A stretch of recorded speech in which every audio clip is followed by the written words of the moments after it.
Live from the THV 11 studio, we're glad you're with us today. Meteorologist Simone Thomas tracking the potential for a few showers or storms over the weekend. Simone? Good afternoon, Karen. Good afternoon to everyone joining us on this Friday. We did have a bit of an active start to the morning. If you were following along on Wake Up Central and the Vine, we have this complex of showers and storms that produced a few severe thunderstorm warnings up in northwest Arkansas, as well as a tornado warning earlier this morning. As we've been tracking it moving south and east, it has been losing a little bit of its steam, but some of those storms still a bit strong enough to at least get a special weather statement tag. That's what we have when those storms are stronger than a regular storm, but not as strong as a severe storm. Across the metro right now, this storm moving through Lonoke County was producing a little bit of lightning earlier, but the fact that it's pulling back on that lightning is good. It means that storm is weakening a bit. We still have that rain hanging out off to our west in the river valley that's approaching more of the Little Rock metro through the afternoon, staying unsettled. But here's a look at some of those storm reports from this morning, mainly through Crawford and Sebastian counties in northwest Arkansas. Those reports of thunderstorm wind damage, as well as the report of that tornado coming again out of the Fort Smith area in Crawford County. Now the National Weather Service team out in Tulsa is going to have to send a team out for survey maybe later into the weekend or start of next week to confirm if that was a tornado. Again, we do have an unsettled pattern through the weekend, so it might take them a little bit of time to do that, but quite a good amount of rain for the river valley and starting to get into central Arkansas through the rest of the afternoon. We're tracking that rain moving south and east, really going to dissipate though as it does so. We can even see a little sunshine here in the capital city before it's all said and done on your Friday. Your 7-day outlook is coming up, so make sure you stick around. In a THV 11 update, the search for Arkansas prison escapee Grant Harden is getting reinforcements at the federal level. The one-time police chief turned rapist and killer has so far eluded law enforcement for nearly 2 weeks. Now, Border Patrol agents from Texas are joining the multi-agency manhunt for Harden, focusing on a deeply wooded terrain not far from Calico Rock near the prison where he walked out in a phony uniform. The Corrections Department says it is aware of reported sightings both in and out of state. A spokesman says they're following all credible leads, but that so far the only official sighting places Harden in the immediate region.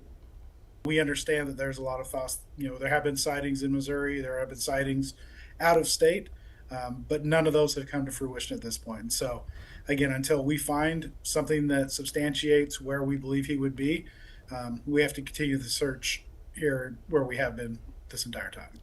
Champion says they're considering every tip, no matter where it comes from, because he knows from experience, even one tip can break a case wide open. We're learning new details today on an investigation into the Pine Bluff Parks and Rec Department that led to 2 city employees getting fired. We're told the investigation stems from, quote, irregular activities. Jefferson County Prosecuting Attorney Kyle Hunter says he asked state police detectives to get involved following a conversation with Pine Bluff Mayor Vivian Flowers, where money apparently came up missing. Initially, it was thought that maybe it wasn't, we didn't know how big it was, but once after visiting with that a little bit, we determined that it was of such a size that we probably ought to get the state police involved to investigate it for multiple reasons. One is that it involves city funds. Mayor Flowers confirms having had that conversation with Hunter and says any relevant information or evidence was given to local law enforcement immediately. So far, no one from Parks and Rec Department has commented on the allegations. 2 local men with determination and a love of historic exhibits are working to restore a tourist attraction in Hot Springs to the prominence it once held. Matt Barrett and Joe Franz oversee operations of the Belle of Hot Springs, a business that began in the 80s, growing in popularity. It's a vintage boat offering tours, dinner cruises, parties, and weddings. That success, though, dwindled during the pandemic, and since then, that, plus effects of severe weather, have taken a toll on the attraction.